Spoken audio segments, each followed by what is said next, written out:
That's right? part of the problem. The engineers, roads instead of building people. See, you have to build people. It's more important to build people. And I'm saying to you, when there are other options, the one that they're proposing now is not the only option. But you're not an engineer, Charlie. You don't know that. No, I get common sense. Well, and common sense we went out there. When we walked out there, we went out there, we saw where they could take the road and put it to the left. Lanes over, further on the northern end. See, it's common sense. And again, you have to look at building people. But me and you look at that as common sense. But what about those who, the surveyors and those, the engineers? These the same people who get the island. People. These the same people who get the island all dig up. They get a blue road too narrow. Get the nation all dig up and then no pipes and all. These the people who got us where it is, and these the people you want me to listen and trust. Now I can say this, right? Hold on, but they the people you want me to trust? Well, I can't answer that, but I can say you could answer it. I can say this, right? I may be a bit disgruntled when I have to take all sorts of detours and I see so many roads dig up and my car shaking now. My car done dropping so much hole. My truck off the road because it dropped in the hole and that finish it. Now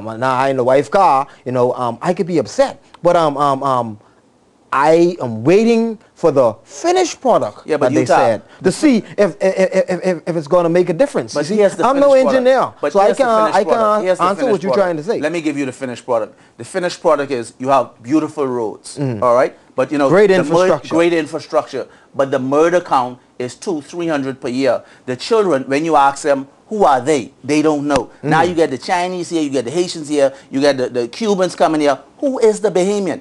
20, 30, 40 years from now, when we look back and try to find our history, we've already destroyed the successor building. We done moved to Randol House. We done killing up and destroying all our other. Who is the Bahamian? Who are we? Who are we? I got you on that, right? But this is what I want to know. See, that's fundamental and germane to what we're dealing with. Let's build people and not roads. Let's build the Bahamians, and we'll solve a lot of these problems going on. What are you saying? What is your message to the government in relation to this 3,600 square foot? My message to the government, in relation to the 3,600 square foot, what they want to take? In relation to the Bahamas, my message is... We had to talk about Mr. But all of this encompasses it. See, my message is, let's build Bahamians. And the way you build Bahamians is not by destroying Bahamians who have contributed significantly to this country, who could be symbols to inspire and motivate other Bahamians. Most Bahamians right now are doing a lot of foolishness because we lost. And look at what the government is doing on the hand. You're destroying these symbols of great men. Well, let me say that makes no sense. I agree with you. That makes no sense. I agree with you.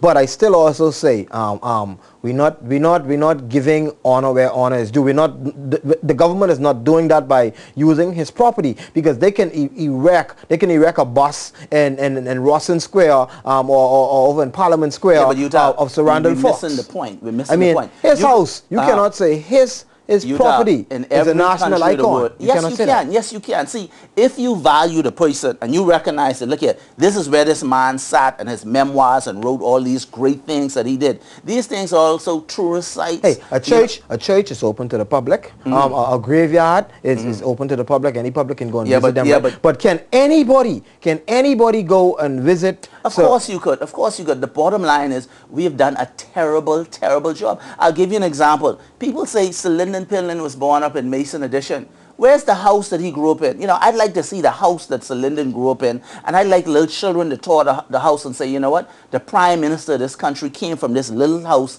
in the inner city, and it proves that you could be anything that you want to be. It's all about a sense of identity to inspire these children and motivate these children to do good. Well, let me ask. We missing it. Let me ask you this. I received several posts on Facebook. A lot of people are saying that it's a political attack. It's a nasty attack on the man because the man was the PLP. PLP is I don't want to openly say PLPs are saying this, but I would have visited chatting rooms that are frequent by PLPs. I don't think so. I think it's a national mindset, because again, successful. So you don't think, okay? So see, that's what I want. That's what I try to clear. Is a FNM, and the Prime Minister is willing to sell that. Well, I mean, Mr. Christie started, but he signed off on it. So as long as we can say this is not a political thing. But that's the tragedy about it. It's a Bahamian national mindset thing that stems from the top of our leaders that trickles down to the rest of the people. Now, we need new leaders with a new mindset in this country who's going to put Bahamian voice in every sense of the word, build up Bahamians. Every child in school is supposed to say, wow, you see Sir Randall home is a national play. Boy, I want to make a contribution to my country so they could turn it into a national heritage site too. Now, so I want to we destroy it. I want to share something with you, right? And you know, this had me baffled for many years. You know, my grandfather made me promise not to release the tapes until he died. You know, he told me about the situation in Exuma, you know, where he was the right-hand man for the UBP in Exuma. You know, he was Pop's eminent right-hand man and so forth, and he was doing a lot in Exuma, and then at a certain time, this is when the PLP was getting ready to make their move, and they came to him and they told him, Taylor, join up with us. He say, I ain't joining up with you because I fine with the UBP, everything is going fine in Exuma and so forth. They say, if you don't join up with us, when we come in power, we can take all your property, we can take your stuff. And he didn't join up. And sure enough, when they came in power, they took my grandfather land. They took my land. Those thieves. Well, you know.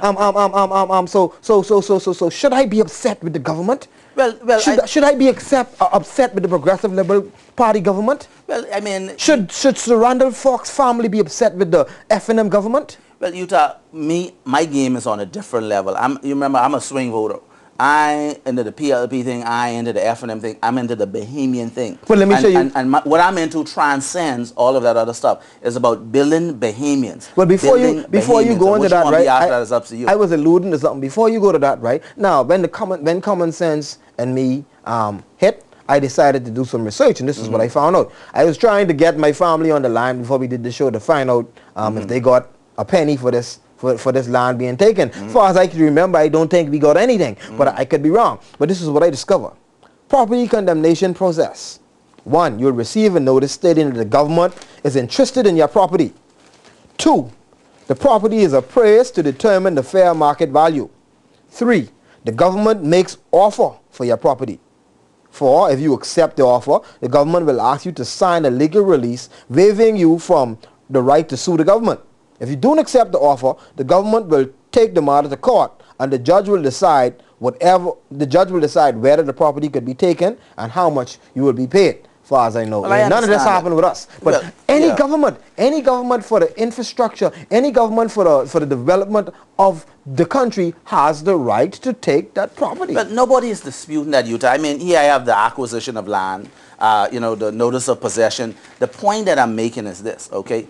It's about building Bahamians. Because I'll tell you, me right here from where I sit, right, as a regular Joe Blow citizen, when I look at our prime ministers and our government, I say to myself, you know what? Wow, if Sir Cecil Wallace could make such a contribution to our country, and we could kick him in his boopsie, like Dylan say, you know, wow. If Sir Randall could make such a contribution, and we could do that to him, what you gonna do to me? See, but Charlie, they're saying that they could build another building and name it Cecil Wallace Whitfield, right? It doesn't work like that, Utah. Building the road. Okay, it's it doesn't work like that. What if they change? What if they change the name from JFK to Sir Randol Fawkes Road? What if that's his road? They build that, man. The concept of monuments doesn't work that way. The concept of a monument is that it's a permanent fixture. It's a permanent fixture, not to be removed. If anything, let's go move Queen Victoria from out of Ross. Man, listen, when they build that building, why are we willing to keep the foreign monuments and never even think about moving Christopher Columbus from in front of Government House, but we can move and break down the Bahamian stuff? The Queen is still here to stay here. But why?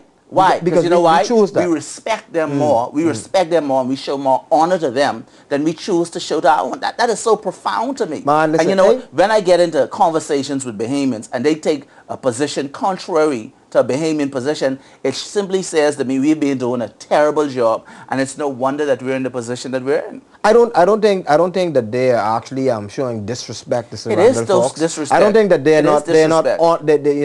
dishonoring him. Anybody who doesn't think it's I don't think they dishonored Cecil Wallace Whitfield. If we go move Christopher Columbus, we disrespecting him, right? If we go move our Queen Victoria to Rawson Square, we disrespecting her, right? Well, why we ain't disrespecting Sir Randall, and why we ain't disrespecting Sir Cecil? Why? We black. We disrespecting Sir Cecil and disrespecting Sir Randall by not having their bus inside Rawson Square or Parliament Square. Listen, let's put them there. Let's put them there for Bahamians and too. These guys bigger than everybody the bus. can So why go we gonna get them a bus and Christopher Columbus get a whole statue? Well, everybody can go. Give them a statue then. No, Christopher Columbus get a whole statue but we gonna get them a bus. Give them a statue then. Queen Victoria get a whole statue, but we can get some Milo a bus. But What's going on here? Give them a statue. No, but the symbolism of it shows that, hey, we don't respect us as much as the other ones. But I stick to my guns. I don't buy it. I reject that. I reject that. But I stick to my guns by saying, you know, by removing the Cecil Wallace Whitfield building, that ain't take nothing away from my them. brother, it's prostitution. When you have a foreigner come into your country and is willing to pay you and you as a national leader